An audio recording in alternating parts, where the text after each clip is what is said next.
We're back. Since my brain has decided to be in an art funk, I figured we may as well just do this. Anywho, Dave, be the other guy. You are now the other guy. John, take dowels and sheets from bed and make a tent. This is so much fun. A huge waste of time, yes, but so much fun!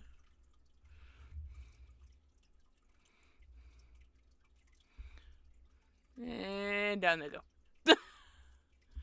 John, carve a totem off the punched pogo card.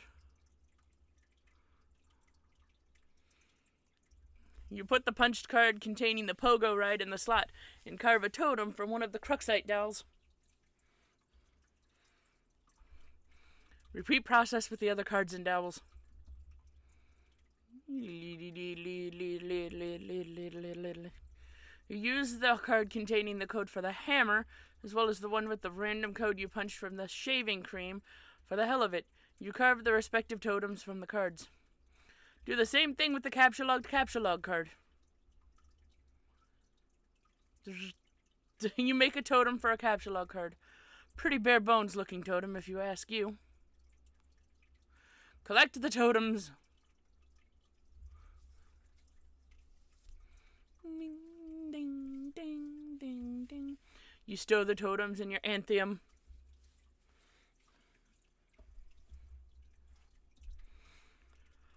Produce capture log cards.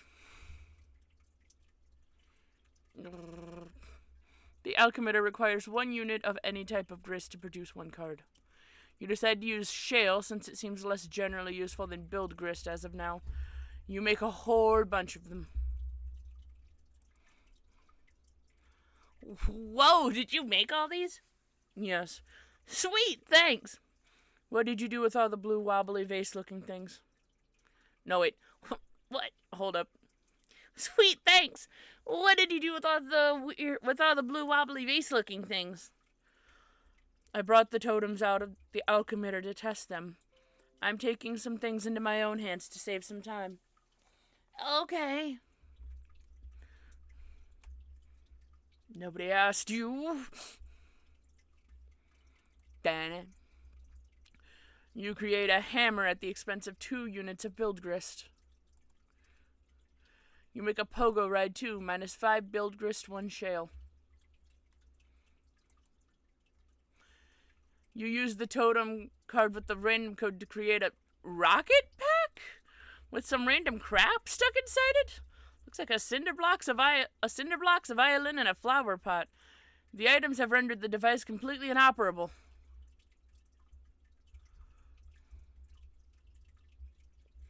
Man, the trucks. You figure you might as well put this piece of junk to use. John, collect cards.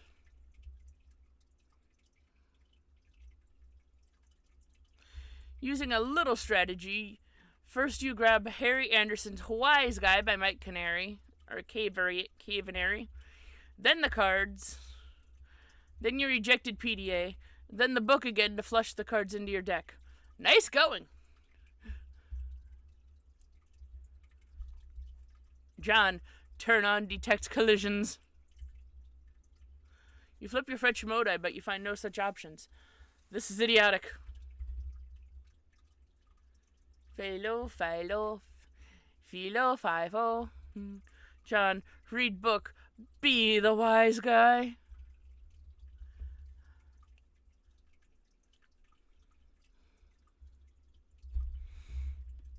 Introduction.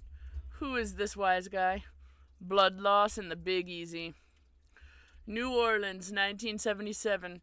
Close-up room at the Magic Castle was this mean little box that tended to fill up with so much smoke you'd swear someone was cremating a wet dog in there.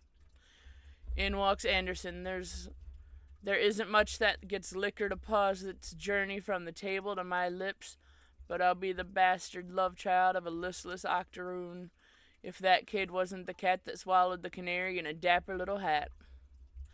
It looked like he was testing the tensile strength of his suspenders, said the damn near limit with a pair of cocky thumbs, I wasn't impressed. But I was a fool. Somehow, in my motion for another beverage, he'd already slipped into polite conversation at a table held down by some notoriously burlesque regulars. He had them in no time flat. They were melting butter in his glass ramekins. Whatever tidy yarn he'd spun to win them over, I didn't catch a word of it. One of 'em laughed. I was angry. Envious? Maybe a little. Yeah, you bet I was. Anderson was one of those little wooden figure choppers that Mickey Hayes used to sell. Or Anderson had one of those little wooden finger choppers that Mickey Hayes used to sell. The kind where the blade could be removed and clearly shown. It was a very convincing little guillotine that didn't look like a novelty store toy. Harry would get a guy to examine the chopper and then cut a cigarette in half. Then he held the guy's hand up and told the silly story. The story, of course, was artifice, a distraction for the guy and the audience while he worked his stuff up with the chopper. Or it would become that once his famous chopper trick was perfected, vaulting him into fame, fortune, and the crowning position in the television jurisdiction. With what became his signature aplomb, Anderson was in moments of front, of breast pocket gauze, profuse apology, and redoubling determination. It's really amazing how hard it is to get a bloody sausage-sized piece of a guy on the floor of a room that dark and smoky. Impossible. I think we all proved. Just as impossible as blind Willie Buttermilk Stubbs was going to find it to work his trumpet tomorrow night without his twiddling fingers. You never really understood what Canby's relation to Anderson was, or why he wrote this book about him. His ambivalent attitude towards your favorite magician in these anecdotes always struck you as a little weird, and to be honest, you tend not to read much of the text in the book. You mostly like to look at the diagrams for all the cool tricks.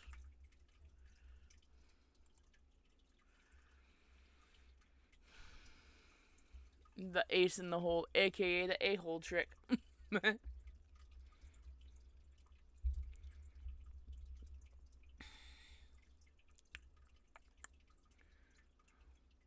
Here's a perfect example of how Harry would ruin several decks of cards, waste everyone's valuable time, and have you love him for it. He was good at that. One day he noisily emptied his suit jacket pocket onto the hood of his car in search of change for the meter. A clunky metal thing slid from a pile and bounced onto the sidewalk. I retrieved it for him and I asked what he was doing with a hole puncher in his pocket. His face lit up at the question like he was an elf, and I asked him for how he felt about climbing into a hollow of a big tree to bake some cookies or something. And the 2-foot 6-inch height differential between us causes these comparisons to enter my mind. A small crowd had already gathered around, even before he produced the first pack of unmolested cards. How people seem to gather, and how they even know a street performance is about to take place, I'll never know. It's perhaps Anderson's greatest trick, luring the marks like that. I wanted to ask if he was sure about this, performing in broad daylight. He was used to working in dark rooms. It was usually the first thing out of his mouth when he would queer a trick. I'm really more accustomed to working in darker rooms than this, but Harry was excited and had already butchered the first deck of cards with the hole puncher and issued the first round of apologies to the crowd. These were like primer apologies, the sort that got the folks loosened up a bit before the 7-course meal of ingratiation that would inevitably follow. He asked me for a fresh deck of cards, and I gave him one. The principle behind the trick, in theory, as he explained to me later, was to punch holes in what appeared to be one card, but was in fact two or more together, hence the difficulty he often had in squeezing the puncher with his little elfish hands. Then, using some coy maneuvers with his thumb, temporarily concealing the hole while he slid cards beneath it with his palm, the hole would seem to disappear or move to another part of the card. Ah, yeah, that's right. The old hole in the ace trick.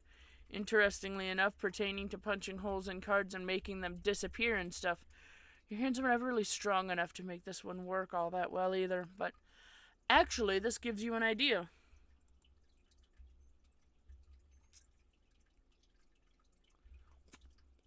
You overlap two of the punched cards. They mask each other's hole patterns. John, put both cards in the totem lathe. You carve another totem using the new combined hole pattern. John, take to the alchemitter. Oh man, looks like Rose made like 1,000,000 hammers for some reason. Get all this shit out of the way, you're about to make something sweet. Gumi. The pogo hammer! I forgot that it came in so early.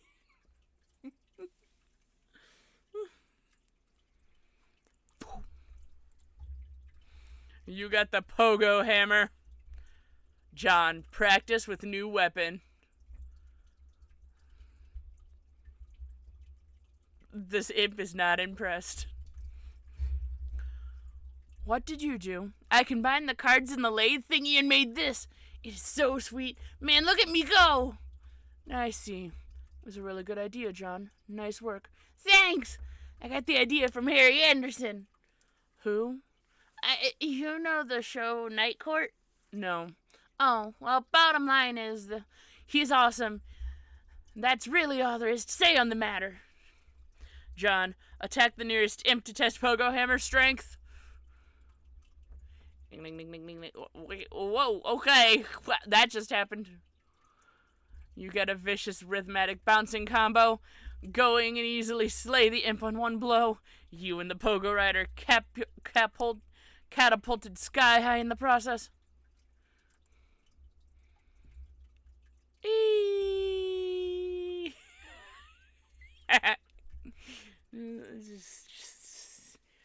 Sir, why are you hanging onto the tree like that?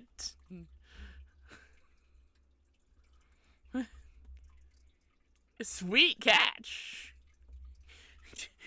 Rose is getting concerningly good at this.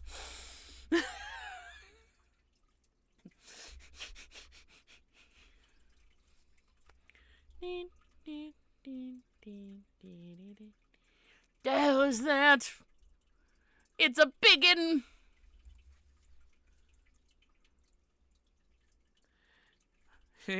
Oh no, they're coming.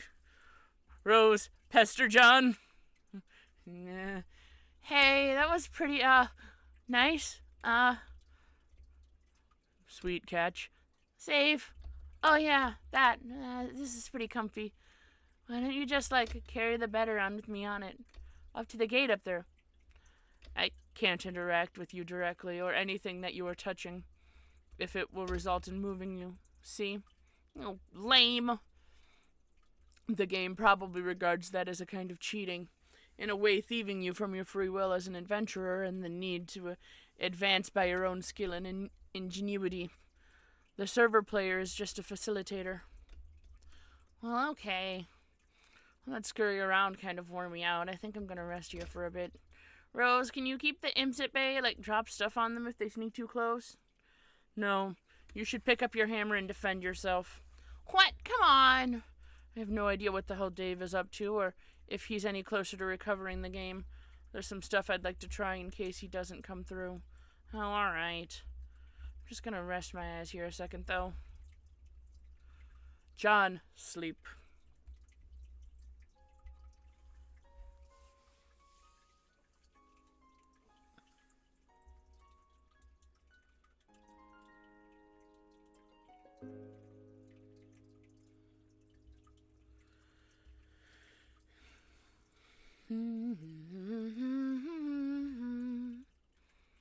Rose, Check alchemy curses. That looks like a sort of index documenting all the known results for punched card alchemy combinations.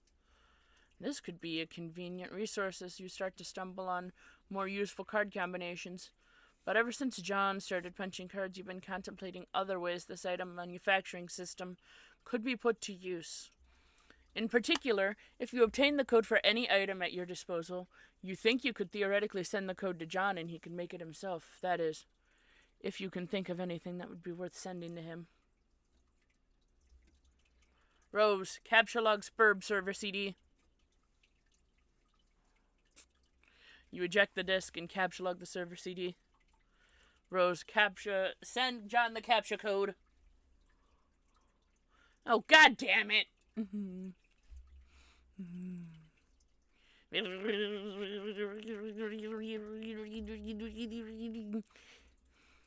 Dead.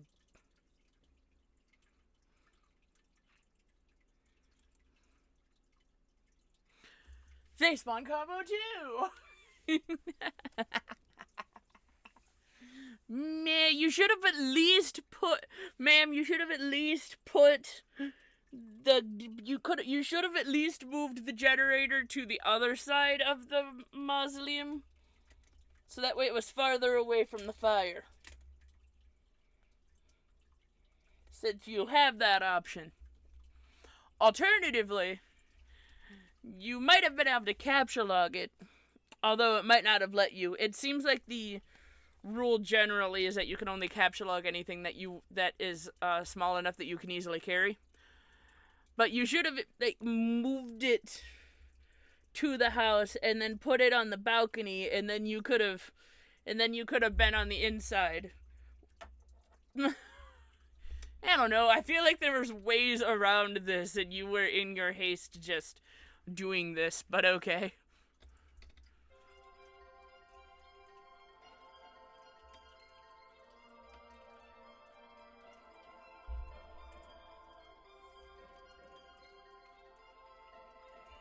There we go. That answers a few questions. No! Jane!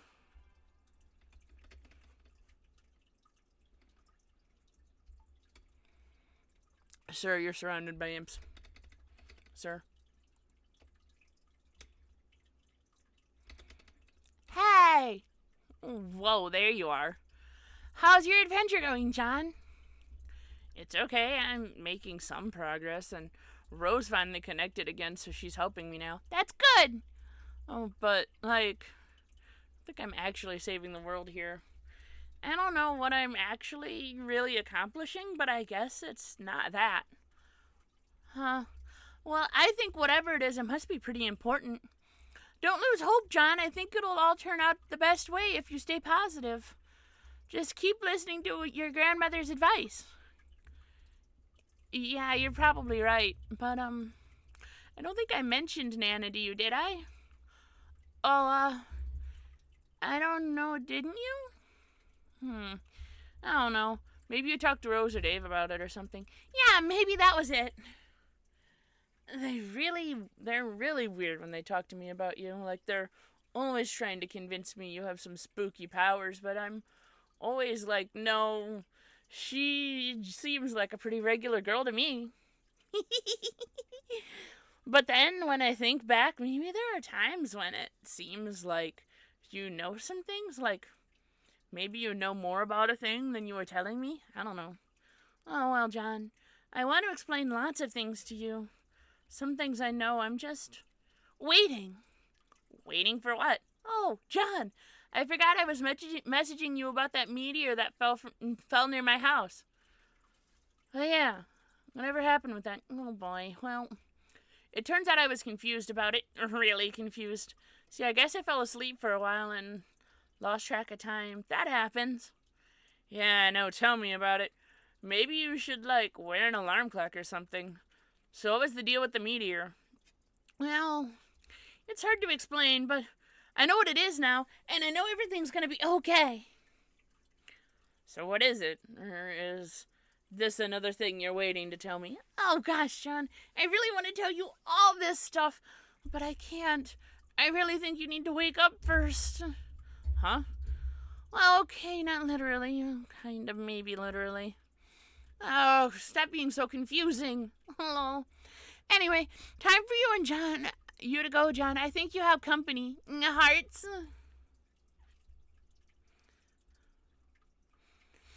John, quickly grab the pogo hammer.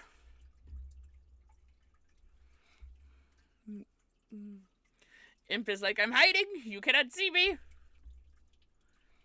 You stick the pogo hammer in your striped precipice and ready to kill some more of these pesky little... Oh, what is that? Oh, no.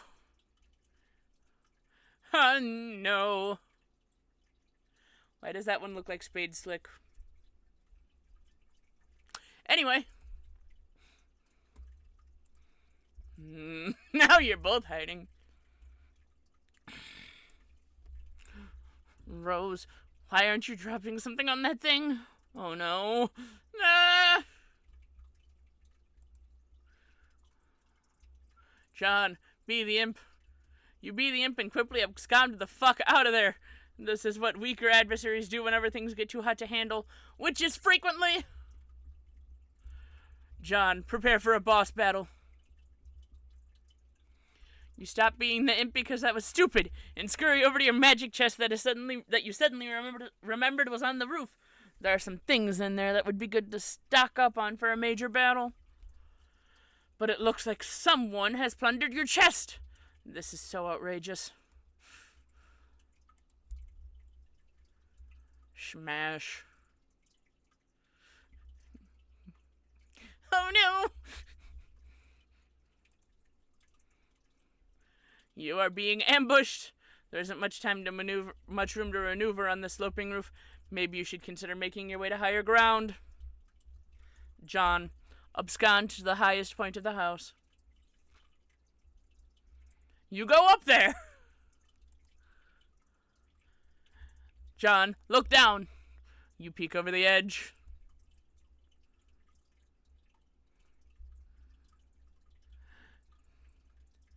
It already seems like a long way down to your yard, not even to speak of whatever's below.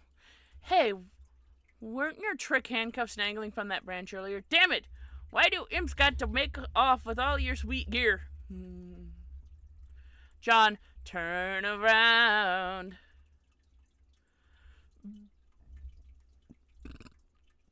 And crude ogres! You are confronted with a pair of enormous foes. This is it. You have no choice but to wage a fierce rooftop battle. This is totally going to happen now, and you could in no way conceivably be interrupted by a sudden shift in your attention. It's go time. It's time to do this thing. We're doing it, man. We're making this happen. What does this like do? Yeah, that makes sense. Bro, did you get the new hot game that everyone's buzzing about these days? Dude, you know I did. You know it. That's so sweet, man. About a huge bro hug dump. Okay, so how about we do this? Let's do this thing. Let's make this shit work. We're doing it, man. We're making this happen. Aw, yeah, bitches. They both lead to the same comic, I'm pretty sure. They sure do. Excellent. Dave, stop being the other guy. You stop being the other guy. You were not even sure what that meant anyway. Dave, ascend to the highest point of the building.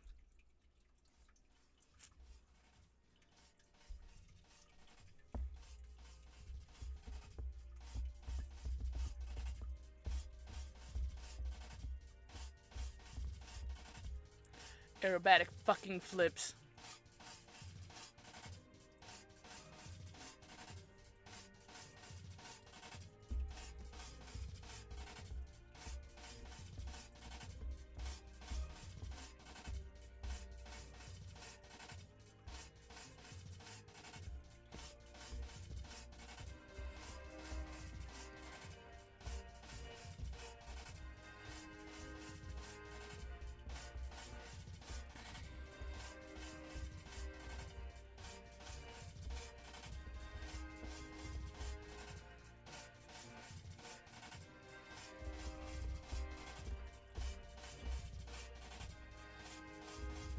Oh shit, the world's on fire, man. Like, even more so than normal. Damn. Psych. Oh, wait. No, times 2 psych combo.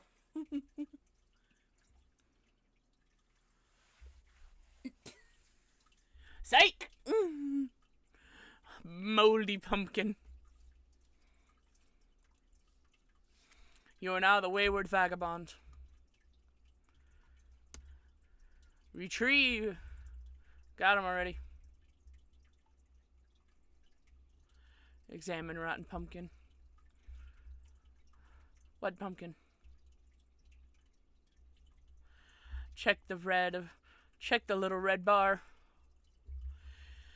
It appears to be a gauge for a large power cell, perhaps fueled by some type of nuclear reaction. If this is the case, it is now relatively low on fuel, but who knows how long it has been running here. You do not care about this sort of nonsense, and you will disregard it at once. You are very hungry. Capture log, can of gravy. Capture log. You have no idea what that means. It is total nonsense, and you do not know what to make of it. You will not give the foolish notion a second thought. Pick up the can of gravy. Just pick it up. You just pick it up. You are now holding a can of gravy. You use sharp teeth to poke a hole in the lid of the can. Your teeth are useless for this task. They are blunt like that of livestock, presumably suitable for mashing up plant matter and not for puncturing metal. Attempt to open can with your weak, pathetic digits. Your weak, pathetic digits are not strong enough to penetrate the can. Your fingers are certainly pointy enough. Your black carapace is suitably rigid, but you just don't have enough muscle for the task. Take the can labeled beans. Oh, you take that too. Examine can of custard. Can clearly reads mustard, a fact which you were perfectly well aware. It is sort of cumbersome holding all of these cans at once. You doubt you can hold many more like this. Maybe one or two. You'll need to find something to put stuff in if you want to carry a lot of things around. Examine marking on wrist. You drop all the cans and take a look at your wrist. It is a sort of specialized barcode pattern. It brings back unpleasant memories, and you would prefer not to dwell on it. Examine the small potted plant. What plant?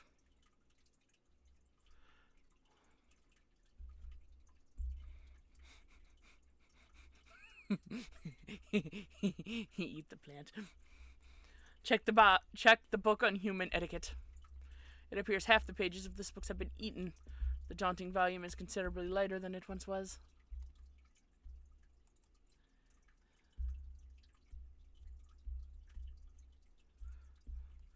You are somewhat skeptical about the nutritional value contained by these pages. However, of practical wisdom they contain, there is little doubt. You have learned so much.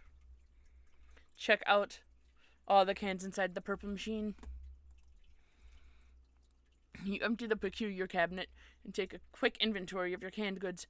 You have beans, mustard, gravy, bread, shrimp, asparagus, cheese, rice, corn, peas, flour, chestnuts, mayo, ham, potatoes, and squash. Such bountiful plenty, and yet the delights taunt you from within their small metal prisons. Search room for can opener. You have already looked all over the place for a can opener, even making a few electronic inquiries about one to no avail. Nothing else inside the purple thing either. Locate nearby sharp object. You wield your trusty knife, which is actually you're not sure what they're called. It's an old rusty one of those mailbox arm flippy flappy doodads, either for letting you know there is mail in the box or maybe for alerting the mailman of outgoing mail to be collected. You don't know really. You've wrapped a little piece of cloth around it for the grip. It is useless for opening cans. Vagabond, be the imp. This means nothing to you. You are not an imp. You have no idea what an imp is, and you will not entertain such frivolous and childish ideas ever again. You feel stupid and hate yourself even a little for even considering it. Become the mayor of Can Town.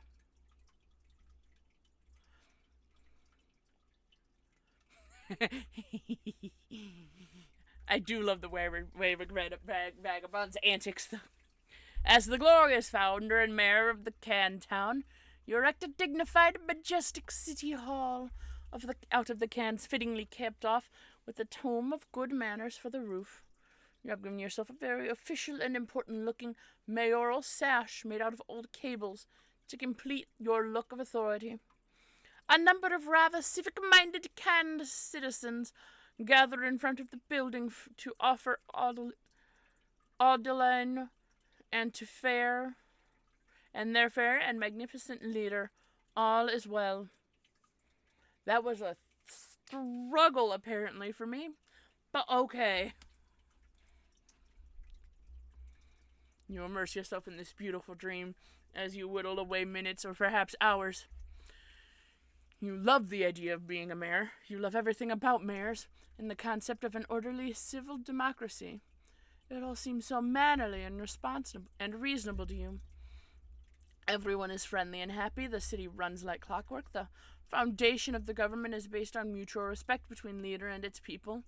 It is also built on having a really great mayor, and that everyone loves, who is totally amazing and heroic and brave.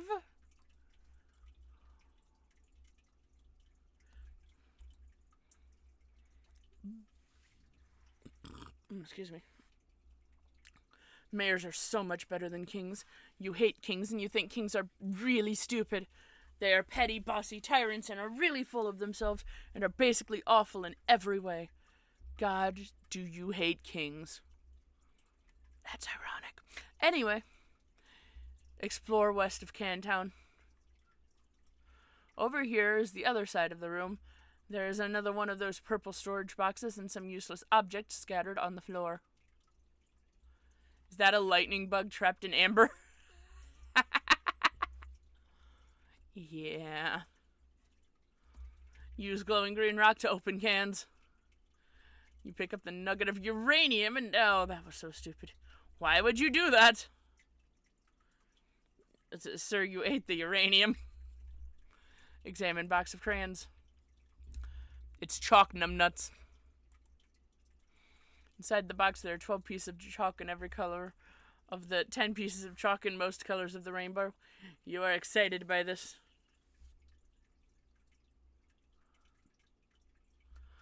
Try to open the storage box. It's locked. There must be some sort of release mechanism for this thing. Examine contents of yellow container. The container is full of motor oil. This does not seem useful to you right now. Rescue that poor lightning bug. There's nothing you can do for this new little friend. Attempting to crush the amber encasing the firefly would likely cause it harm. It nevertheless bravely flashes on. You find its light alluring, inspiring. To you it seems as if it could go quite easily serve as the light of democracy. Use the chalk to draw some roads. You sketch a handsome network of sprawling thoroughfares for your citizens to traverse. The adoring population applauds its mayor's keen instincts for city planning. You even add some lush vegetation to your city with a piece of blue chalk, because you can't seem to find a more suitable color for some reason. Lay a chalk foundation for Cantown's civic growth. You developed westward, settling those fertile plains and claiming them for your city. You section off a number of residential and commercial zones for civic growth, arranged in the only logical pattern that occurs to you. You color the residential zones with your white piece of chalk, but for some reason none of the colors in this box strike you as suitable for commercial zones. Perhaps there is an alternative. Use your own pee for commercial zones. You cannot urinate because you have not had anything to drink in a very long time. You are very thirsty. Also, that is a really terrible idea, and you would not consider befouling your wonderful city in that way for even a moment. Use motor oil to designate commercial zones. You fill each empty square with a bit of motor oil to complete the zoning. It looks rather striking to you. You can hardly imagine that an up-and-coming young can trying to make it in the world would not be delighted to live in your fair district. You are very careful not to get any of the unpleasant fluid on your person. Peel label from can of mayo and affix it to sash. Survey surroundings in search of more terrain for city.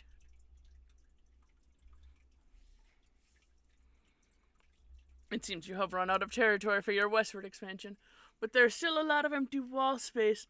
Perhaps your citizens would be happier with the colorful backdrops that would make them feel more at home.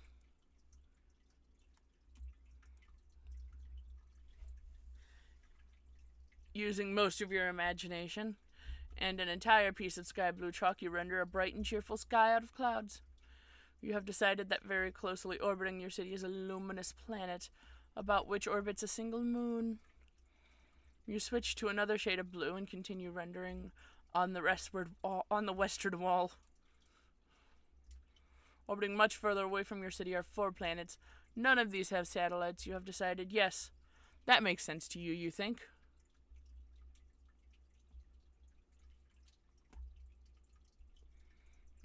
This will become important later.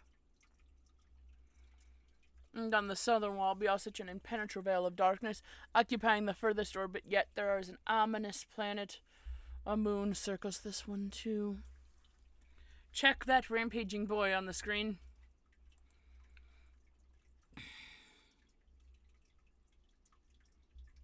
Oh yeah, it's that guy. You'd almost forgotten about him and his confusing shenanigans. It seems like he has things well at hand at the moment. He does not appear to need your help, and you have already concluded that he cannot help you, at least for the time being. Turn on other 3 screens. You have no idea how to turn these on. There's no mouse for this weird contraption, for this weird quadra-monitored computer. It can only be operated through text commands from its keyboard.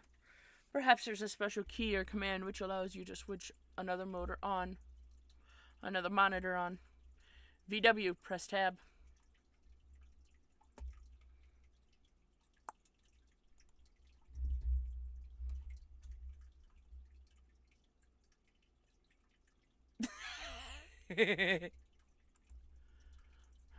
Tab! WV, consume several cans! Look. You free the heavenly brown elixir from the jewels of pink carapace and imbibe like the wind. They're so sweet and sugary. You wonder how so much sugar can fit in one can.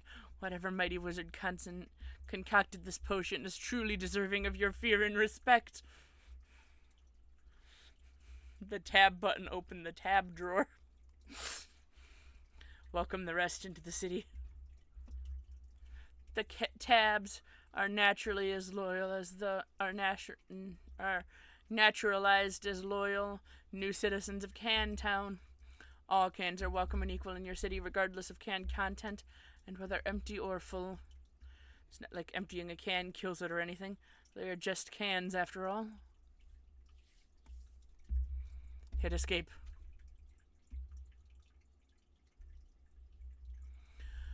Feeling refreshed and heavily caffeinated, you go back to work on the big computer thingy. You hit escape, which seems to minimize the action window thingy and reveals a history of all the commands you've entered.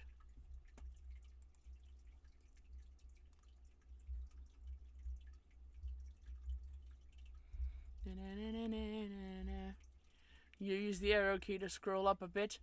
You can't believe how much you've already typed into the stupid contraption. What a waste of time.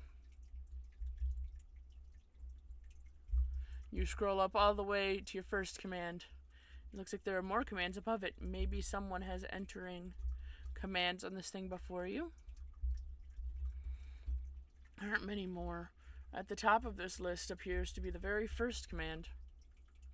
Home, view, switch 2, switch 3, switch 4, switch 1, escape, lock room 3, password, view, reboot. Type, switch 2.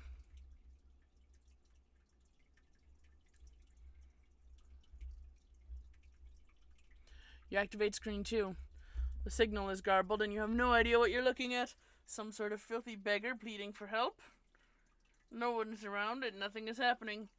You seem to be locked out of any sort of interaction with whatever's happening in this monitor. Typing on switch 3.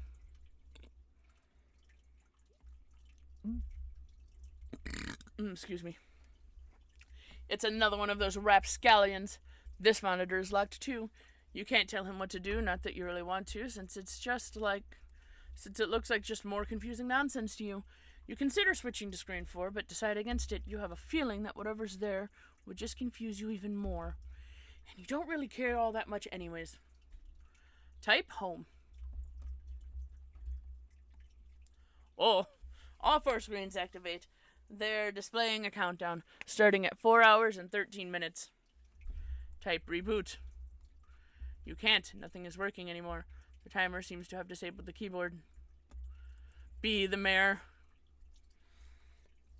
Enough of this nonsense. You are an important mayor, and this absurd contraction has wasted enough of your time. You've got a city to govern with a carapaced fist, which is to say firm yet polished and supple as the situation demands. Anyway, this will help you kill some time while you wait for the clock to count down. Create employment opportunities for citizen cans.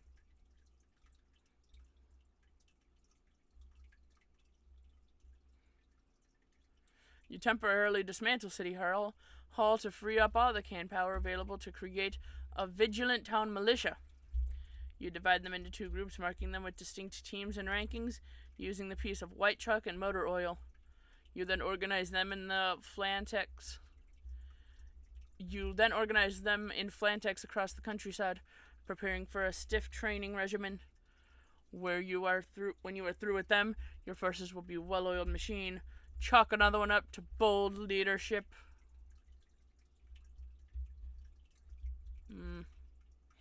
Yes. Lead your men to victory. You waste more than 4 hours on this tomfoolery.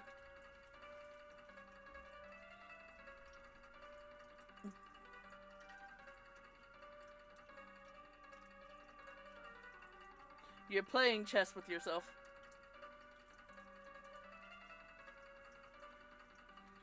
The sir is playing chess with himself.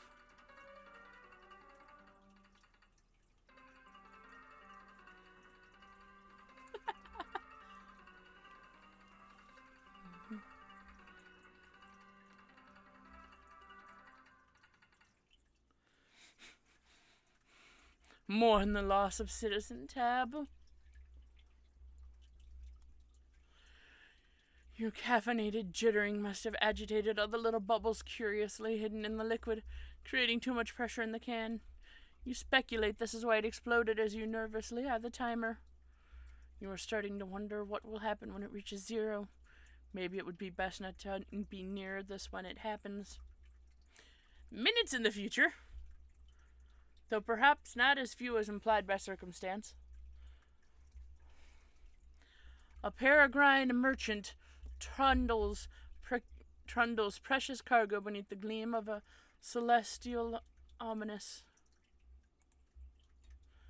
Beneath the gleam of the celestially ominous. That makes more sense. Hold on. Yeah, there we go. She has mailboxes.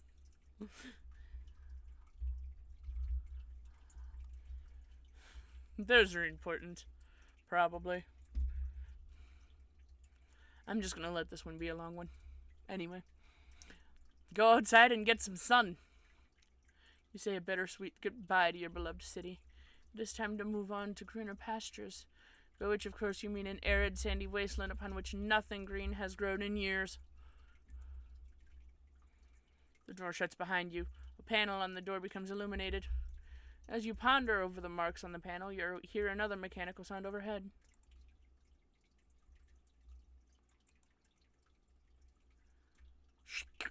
The LED panel appears to have a touchscreen interface.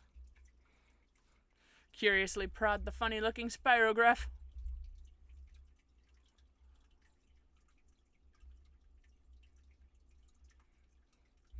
It appears the funny-looking spirograph room is locked.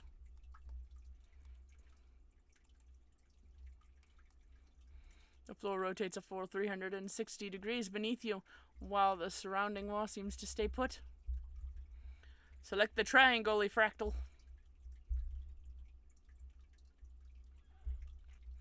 The triangle fractal room does not appear to be locked.